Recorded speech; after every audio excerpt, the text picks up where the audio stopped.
We're here to talk about tar sands. You all are, I'm sure, aware of the Keystone XL pipeline fight that's going on out west. Hopefully you're aware also of the recent spills that have happened in places like Mayflower, Arkansas. We don't want that to happen here. And so we're here to learn more about the potential for tar sands to be coming through a pipeline in this very area that we're sitting in. We're going to start out today with Carol Foss, who is with the New Hampshire Audubon, and she is going to kind of give us the overview. This is Tar Sands 101. Thank you. So what is this stuff called tar sands anyway? Oil sands, tar sands, and bituminous sands are all terms for the same substance. Bituminous sands is the technical term. Tar sands is kind of a nickname that isn't really accurate because tar is a human-made substance, and this substance comes right out of the ground. So oil sands is probably the most accurate common name, shall we say. So why are we talking about tar sands in New Hampshire? Alberta is a long way from here. Well, as I think everyone in this group is well aware, a set of pipelines runs through the North Country and through this recreation area on its way from Portland to Montreal. The ISO New England actually reported last year that energy demand overall for all of New England plateaued. And it wasn't just the economy. This is the ISO New England said it was from the energy efficiency measures that we have put in place in New England, that the investments that we've made, the millions of dollars in that, have really resulted in fewer or less electricity being used and less demand. And so there are ways to help reduce this demand, and however form that takes in the North Country or the rest of New Hampshire, these are things that we can do now and all over the country. Region-wide issue now for us because this pipeline crisscrosses across our region, and we wouldn't even have a problem if there wasn't a pipeline problem coming into Montreal. So it really brings us all together as a region to kind of say, no, this is not something we want. And I think that we've all heard there's lots of bad stuff associated with tar sands and with the pipelines that transport tar sands. And I think it could be summed up really as it's all risk and no gain. So why are they pushing for these pipelines? Is because they really want to get it out to the international market. They're now selling their oil at about half price compared to what they could sell it to if they can take it out to the international market, because it's really not a very good high quality crude, to be honest with you. It takes a lot more refining, and it's a lot less of a quality of product. So that it's desirable, and therefore it costs less when it's on the competitive market. Or it's sold for less, excuse me. And so they're pushing to get it out to the international market, and they're trying to do everything they possibly can. And what they're doing is they're taking a lot of really desperate measures. They're pushing it out in areas that cross many wonderful natural corridors, the pipelines that are being proposed, or they're using things like this pipeline, which are things this pipeline was put in 60 years ago. It would never get approved today, and it comes down to this: all risk, no gain. We get nothing if this pipeline goes through this area. There's no increase in tax base. There's no increase in jobs, and yet we have, a tremendous amount more risk with this kind of product. And you can talk a lot about you could argue a lot about the various reasons why this material is more dangerous. You could talk about corrosion, or you can talk about heat, you can talk about pressure. We don't really have to know anything about that. What we do know, and that's factual information, is that when pipelines carry tar sands, they spill it's 3 times more likely to spill than a regular conventional pipeline. So a 62-year-old pipeline, reversed, tar sands, all risk, no gain.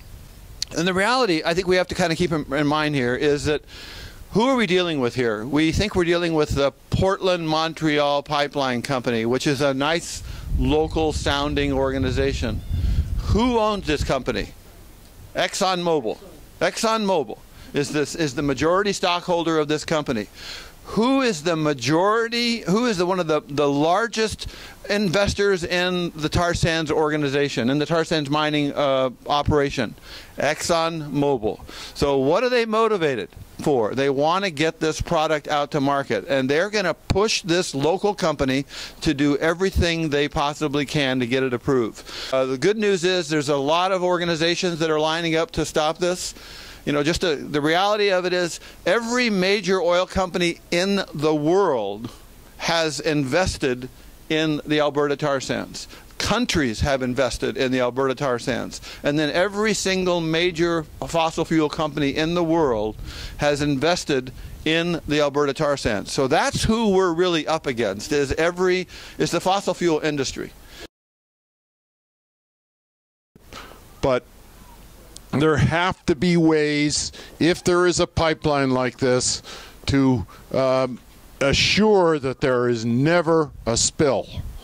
And unfortunately, this is a very old pipeline, and it's really not built for this kind of activity. I'll summarize by saying that we in Trout Unlimited care deeply for our rivers and waterways. We want them to be protected from tar sands oil, and the best way would be to prevent it from coming to New Hampshire at all. Thank you. There's two forces, I think, that define life in the North Country. One is a love and a connection to the land, and the other is a struggle to make a living. And somehow we've been able to balance that very tricky and difficult part. And last night I was over at the Androscoggin Valley Fish and Game Association's annual dinner.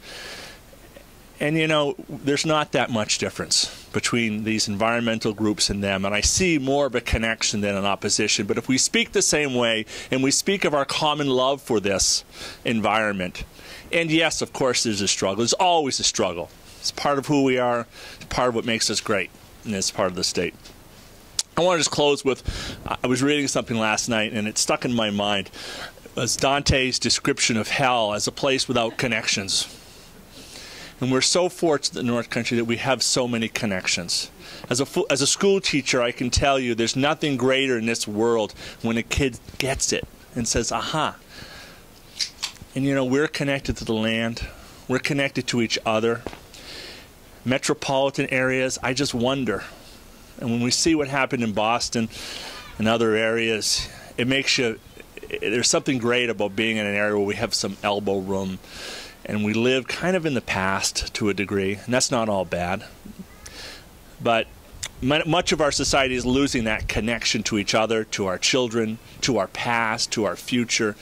And I think that this connects us, and it's important. And if we can unite ourselves around the spirit of preserving what makes this area great and being great stewards of our environment and using it in a wise way, I think we'll all be better. So thank you very much, and appreciate all I've learned today, and I'm going to keep learning. Thank you. Thanks. Says, dear friends from Marcia L. Hammond, State Representative Coos District 5, which is this four-town district. We gather in this beautiful area beside the waters of Durand Pond, surrounded by the grandeur of the flanks and inspiring summits of the White Mountains to celebrate our home, our planet Earth. I remember the first Earth Day celebrated many years ago with my young family. We gathered at the summit of Mount Prospect in Lancaster. 30 years later, we gather in Randolph, Coos County of New Hampshire, to again celebrate the beauty of our natural environment. But today we gather in solemn solidarity. We have cause for concern: pollution. Today, our Earth's fragile ecosystem is threatened again. Her oceans, her atmosphere, and we are called to be vigilant, to be protectors of our state's natural beauty. We are called to speak up for the health of our children and grandchildren, and that's why I was so glad my grandchildren could come with me today. In solidarity, we object to the interests of giant corporations They wish to utilize a pipeline that runs between our neighbor to the north, Montreal, and expects to connect with Portland, Maine. The viscous quality of the man-made oil requires great energy to extract from Alberta shale and diluted by toxic solvents. They will most certainly risk the health of our planet and region. To celebrate our home and her natural beauty that attracts thousands to view and hike her peaks, we must stand our ground. We must voice our discontent, our fears, our outrage. We will not allow the black gold to rush through this environment, our home's mountainous, fragile beauty. 12 years ago, some regulators or other required the Pipeline Corporation to bury deeper those sections of the pipe lying under streams so that they were no longer visible and not subject to buffeting by rolling rocks in the stream like today. The rocks are rolling in the stream with all this high water. Okay? And at that particular time, 12 years ago, the pipe that's currently in question, the 18-inch pipe, that they are possibly going to try to pump the tar sands through, was actually visible at two places in our backyard. Of those 79 streams, that crossings in New Hampshire, 2 of them are in our backyard within 150 feet of one another. The Portland Pipeline Corporation, along with most other big companies nowadays, not only plays hardball, they play nasty and mean. They just walk all over you.